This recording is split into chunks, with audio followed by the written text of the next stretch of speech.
Pinaiimbestigahan ngayon ang 28 police commander sa Metro Manila. Yan po ay matapos masilip sa surprise inspection ang mga outpost at assistance desk na walang nakatao. May nahuli ring nagse-cellphone habang on duty. Nakatutok si June Veneracion.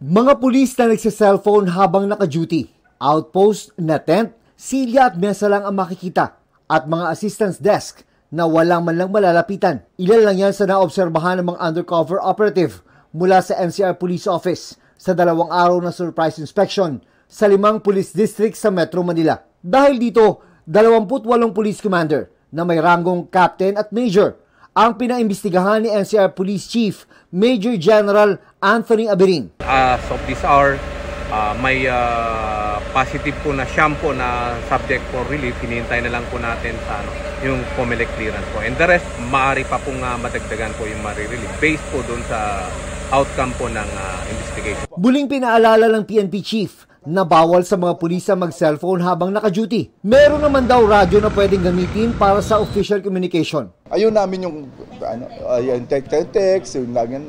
Dapat ang gusto namin ng mga pulis namin alert. Magpapatuloy daw ang mga surprise inspection ng NCR Police Office para matiyak na walang nagpapabayang mga pulis at kanilang mga opisyal.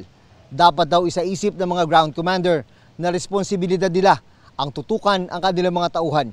Sa ating mga kapulisan sa NCRPO, this serves as a warning at sana sa pag-discharge po natin ng ating mga tungkulin, dapat maging professional po tayo. Palagi po tayong gumawa ng tama. Pero ang pinakaayaw daw ng PNP ay kapag nasangkot sa katiwalian ang mga pulis. Tiyak na tapos na raw ang karera ng isang pulis kapag nalagay sa Personal Holding and Accounting Unit ang bagsakan ng mga naka-floating status na opisyal.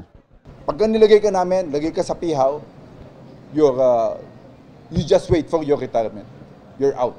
Hindi po kami rehabilitation center. Para sa GMA Integrated News, June Veneracion, nakatutok, 24 oras.